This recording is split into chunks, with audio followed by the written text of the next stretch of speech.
বগুড়াতে কিছুদিন পর পর কিন্তু উদ্বোধন হয়ে যায় এমন সুন্দর সুন্দর কিছু নতুন রেস্টুরেন্ট।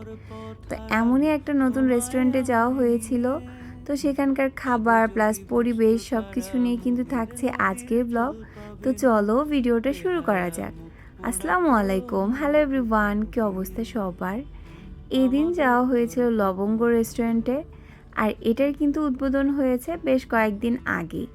তবে এখানকার পরিবেশ আর লাইটিং দেখে তো একদম আমি মুগ্ধ হয়ে গিয়েছিলাম। আর এই লেখাটা জাস্ট দেখো, আসেন চা খাই, প্রেম হইলে হবে না হইলে নাই। তো এইটা দেখার পরে আমার এত হাসি পাচ্ছিল, কারণ আমার কাছে মনে হয় প্রত্যেকটা চা প্রেমীদেরকে একবার হলেও কেউ না কেউ এভাবে অফার করেছে।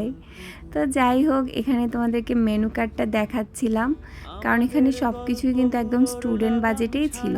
তো আমরা প্রথমে অর্ডার করেছিলাম ফ্রেঞ্চ ফ্রাই, আর এটার প্রাইস কিন্তু ছিল মাত্র ৭৯ টাকা। তবে ৭৯ টাকা হিসেবে এটার টেস্ট প্লাস কোয়ান্টিটি কিন্তু একদম পারফেক্ট ছিল।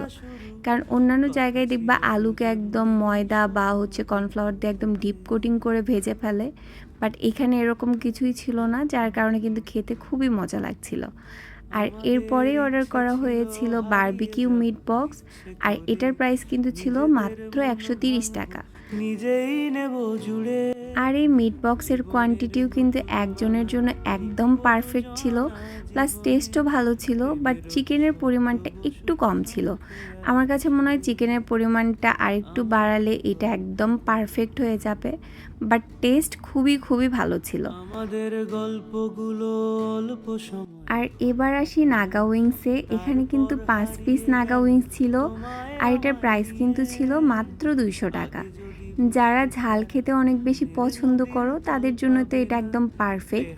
তবে আমার মতো যারা ঝাল খেতে পারো না, তারা কিন্তু চাইলে এরকম মিউনিসে ডিপ করে খেতে পারো। মানে ঝাল মিষ্টি মিক্সড হয়ে খেতে না খুবই ভালো লাগে। তো যাই হোক, এখানকার ডেকোরেশন খুবই সুন্দর ছিল। মানে ফ্রেন্ডস আর ফ্যামিলি নিয়ে আড্ডা দেওয়ার জন্য কিন্তু পারফেক্ট একটা জায়গা হতে পারে এই লবঙ্গ। তো এবার তোমাদেরকে লোকেশনটা বলি, এটা কিন্তু সরকারি আজিজুল হক কলেজের গেটের একদম পাশেই। আর তোমরা যদি আসো, এরকম লাইটিং দেখলেই বুঝতে পারবা, কারণ এটা খুবই সুন্দর করে লাইটিং করা ছিল। তো এরপরে আমরা ভাবলাম যে একটু চা খেতে যাই, কারণ বন্ধু মহলের আড্ডা তো চা ছাড়া জমে না। তো আমরা মালাই চা খেতে চলে গিয়েছিলাম টি পার্কে, কারণ এখানকার মালাই চা খুবই মজার। আর এটা নিয়ে আমার পেজে অলরেডি একটা ভিডিও আছে, তাই ডিটেলসে আর শেয়ার করলাম না, তোমরা চাইলে আমার আগের ভিডিওগুলোও দেখে নিতে পারো। আর এই টি পার্কের লোকেশনও কিন্তু সরকারি আজিজুল হক কলেজের গেটের একদম সামনেই। তো আজকের ভিডিওটা ছিল এ পর্যন্তই। তোমাদের কার কাছে কেমন লেগেছে অবশ্যই কিন্তু কমেন্টে জানাতে পারো। তো সবাই ভালো থাকো, সুস্থ থাকো, আর অবশ্যই আমার পেজের সাথে থাকো। আল্লাহ হাফেজ।